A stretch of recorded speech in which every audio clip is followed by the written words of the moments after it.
adding on to our essential question from yesterday, we are going to ask, what is the difference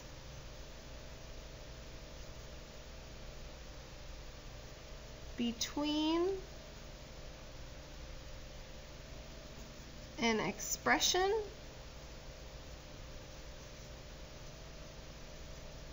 and an equation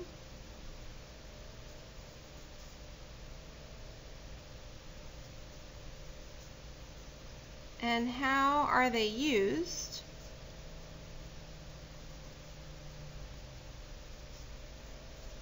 to model real life?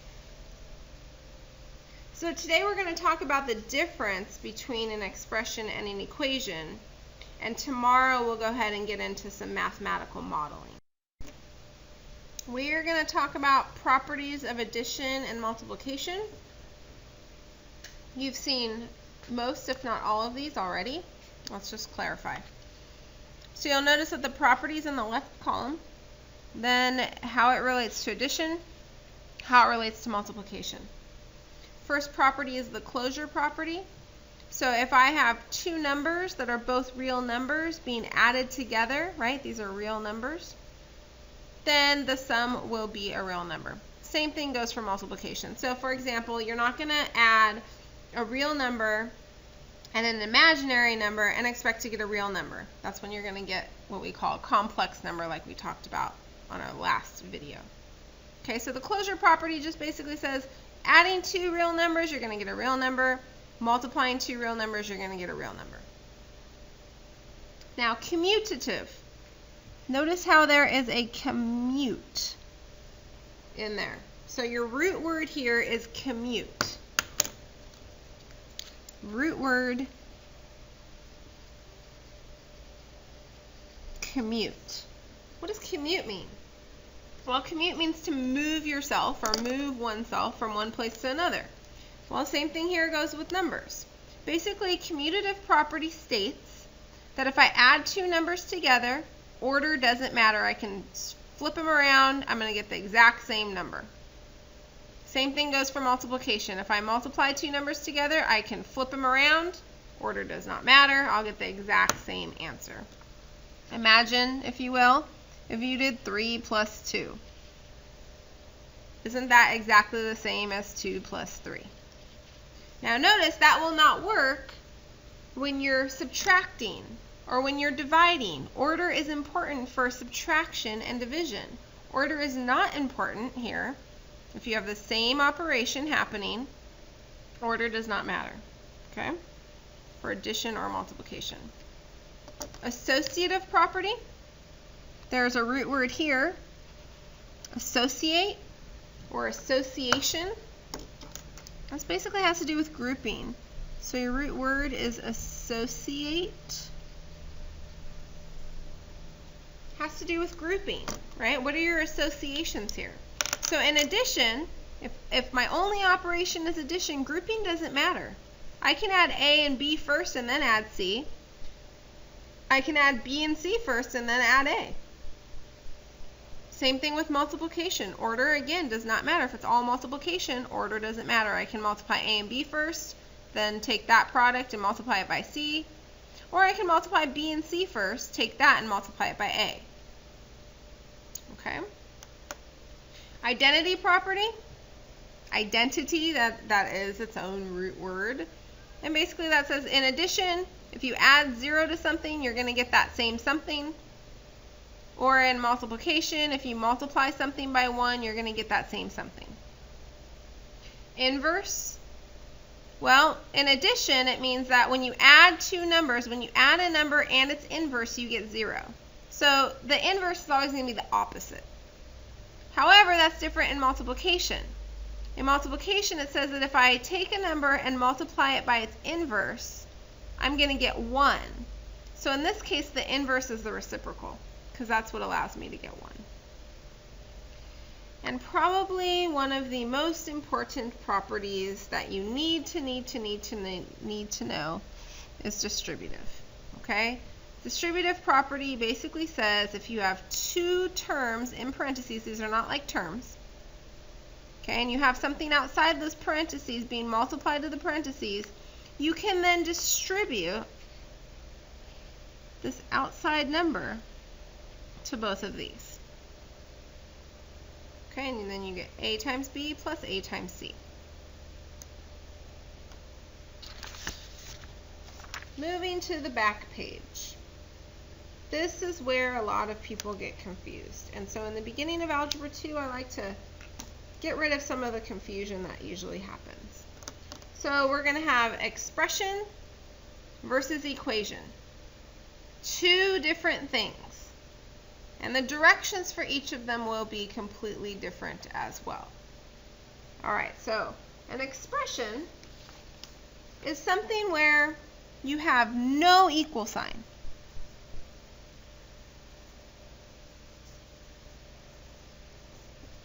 And the directions oftentimes are either to simplify,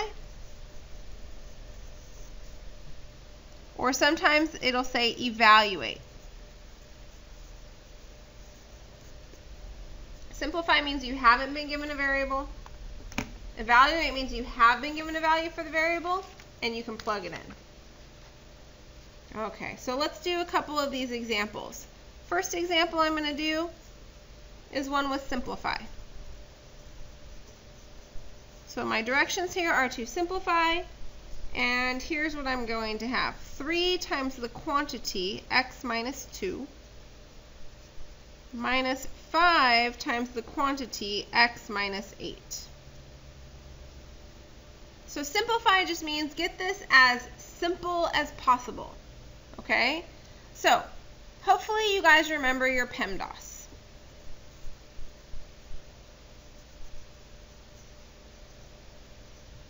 Or GEMDAS for some of you. Instead of P, sometimes we use G for grouping symbols. Like parentheses. So my goal is to always look at my parentheses and say, is there anything in these parentheses that I can do? Are there any like terms there? There don't happen to be. So, because x minus 2, I can't get a smaller number, I'm going to have to take this 3 and I'm going to have to distribute it to both things inside the parentheses so that I can get rid of the parentheses. So this is going to equal 3x minus 6. And I'm going to do the same thing with this negative 5. Notice that's a negative 5. So I'm going to take that negative 5 and I'm going to distribute it to both things inside the parentheses. It's being multiplied too. Again, this is a negative 5 here. So negative 5 times x, negative 5x, negative 5 times negative 8, positive 40. Well, now my job is to combine like terms. So I notice that 3x and negative 5x are like terms.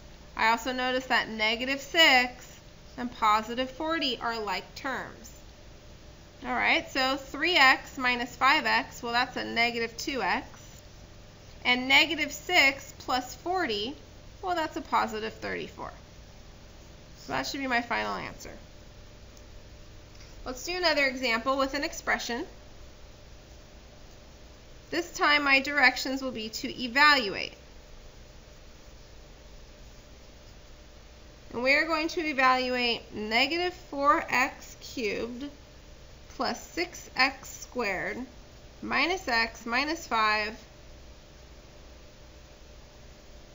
when x is equal to negative 2. Okay, so those are our directions. So when you're evaluating, you have a value for the variable. So you're actually going to take that value and you're going to plug it in everywhere where you see the variable. Now I'm going to warn you and I'm going to beg you to do as I say. When you plug something in, plug it in using parentheses. That way you know what it is that you have plugged in. So for example, when I plug in negative 2 for x, I'm going to write negative 4 times negative 2. And that negative 2 is being cubed because x was being cubed. 4 or negative 4 is not being cubed. Only the x, so only the negative 2. I'm going to add to that 6 times what I plug in, which is negative 2 and that's being squared, minus what I plug in is -2 minus 5. It's important that your work be really neat. All right, so according to PEMDAS, I should do parentheses first. Well, the funny thing is that my parentheses here, there's nothing in them that can be done. I use those parentheses to help me substitute my variable value in. So parentheses, not really anything I can do. How about exponents? Well, yeah, exponents come next, and it looks to me like I have 2 exponents here that I need to deal with. So I'm going to rewrite -4. And now the question is, what is -2 times -2 times -2? Right? That's -2 cubed. So I'm going to come over here on the side. -2 cubed. Right? And it's the -2 that's being cubed. So really that's the same thing as -2 times -2 times -2. And what does that equal? -8. Okay. Plus, I've got that 6, and now I've got -2 squared. So let's think about that. So that's -2 squared. So this would be the same thing as -2 times -2. And what's that going to be? Well, that's +4. So let me just draw your attention to that real quick, because I could have written this a different way. I could have said, oh, that's -2 squared. Well, this is a negative, and then just the 2 is being squared. So this is really the same thing as -2 times 2. Notice it wasn't the same as saying, oh, that negative is also getting squared. Just the 2 is getting squared. So this would become -4. Is that what we want? No, up here we just had 4, right? That was our final answer when we did -2 times -2. That gave us 4. Okay, so I watch everybody make this mistake a million times. I'm going to call you out right now and try and get you to really pay attention to your details. And if you make the mistake, no big deal. We all learn from mistakes, so it's good to make mistakes, but we don't want to make them too many times. All right, now I've got a -2, so that's a +2, and I'm a -5. When I continue this process, oh, let's see, I should have had an equal sign here. Continue this process, let's see, -4 times -8, that's +32, right? I'm doing multiplication now. I got 24 there, plus 2, minus 5. And then we do addition and subtraction in whatever order, back up here to PEMDAS, addition and subtraction as they come from left to right. So it looks like we're going to do a bunch of addition first. So 32 and 24 is 56, plus 2 is 58, minus 5.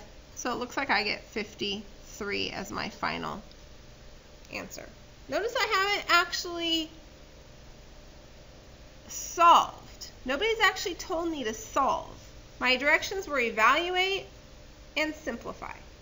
Okay, that's when we deal with an expression. Now an equation, in the problem you're actually given an equal sign. You don't write the equal sign in. It's already given to you. And this is where solving comes in place. Okay, so you're going to solve using those properties of equality that we worked with a lot last year. So properties of equality.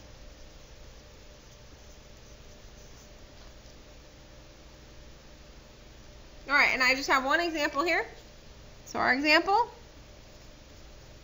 the directions are to solve. The equation is 5 times x minus 2 equals -4 times 2x plus 7 plus another x there just for fun. So if I were you at this point, I would pause the video. Let's see if you can do this. And then come back to the video and walk through the steps with me. Alright, so first thing I do is I look at my parentheses and I ask myself, can I combine what's inside these parentheses? I cannot. So that means I need to go outside these parentheses and I need to distribute this 5 And I'll also need to distribute that negative 4. So when I do that, I get 5x minus 10. Now negative 4 times 2x is a negative 8x. Negative 4 times 7 is negative 28. That x is not in these parentheses, so it is not getting distributed. This negative 4 does not get distributed to there. Okay, this is a completely separate term. So I'm just going to write plus x. Okay, so now this is where you have two sides of an equation. You're going to do the same exact thing to both sides of the equation all the time to make sure that your equations always stay balanced. And when you're all done, you're going to have x on one side and what x is actually equal to on the other side. So that's what solve means. It means get the variable by itself.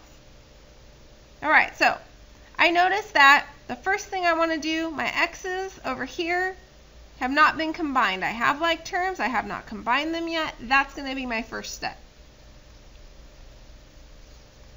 So negative 8x, positive x, that's a negative 7x minus 28. Okay, the next thing I want to do is I want to take all my x's and I want to put them on one side. Okay, so I'm going to take this negative 7x and I'm going to add that to both sides. These then cancel out, they're gone. And on this side I've got 12x minus 10 equals negative 28. Now I want to get everything that's not an x over to the right hand side. And I'm going to start with undoing my addition and subtraction first. So I'm going to, I notice I have some subtraction here, I'm going to add 10 to both sides.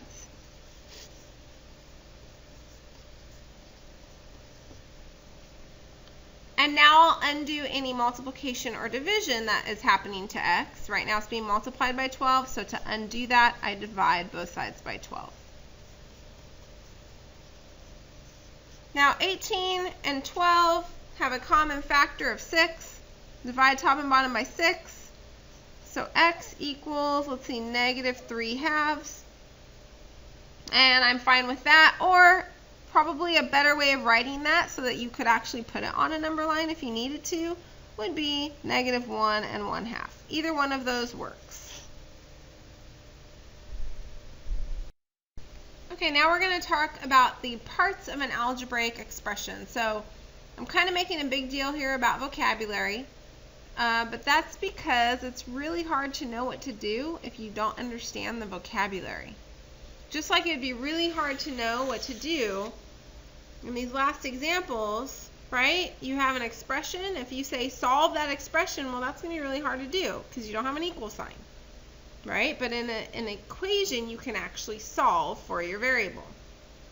So I do make a big deal about vocabulary. I think it's quite important so that we can understand what the heck it is we're actually supposed to do. All right, so you have been given this expression, x to the 5th power plus 7x squared plus 2x minus 5. And we're going to use that to determine these different vocabulary words. So a variable, hopefully you all know what that means. It is a letter used to represent a number. And that's where algebra came from. Hey, I need to know how many acres I need if I want to make this much food. How many acres?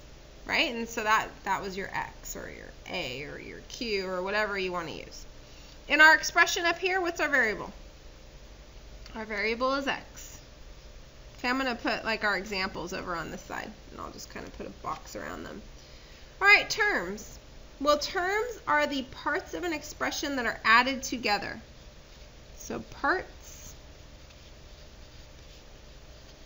of an expression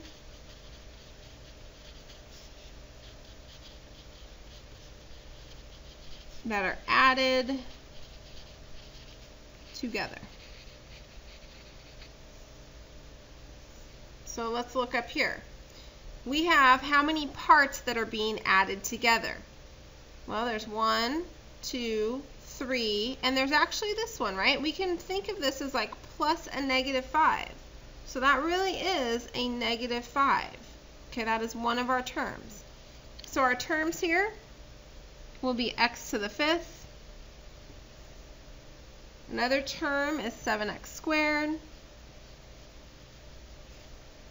Another term is 2x, and our last term is negative 5. I'm going to put a box around those. Those are just our examples there. Coefficient, this is the number multiplying a variable. Any number that is being multiplied to a variable of any power. So the coefficient, well, we have several of them, right? There's a 7 there that's being multiplied to x squared. There's actually a 2 here that's being multiplied to x. Is there a coefficient of x to the 5th? There sure is. You can think of that as a 1 that's being multiplied to the x to the 5th. So your coefficients here would be 1, 7, and 2. There's a special term for this negative 5, and we'll talk about that in a minute. Leading coefficient, this is going to be the coefficient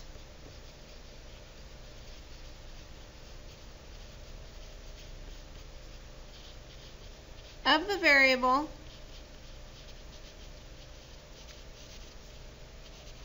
with the highest power.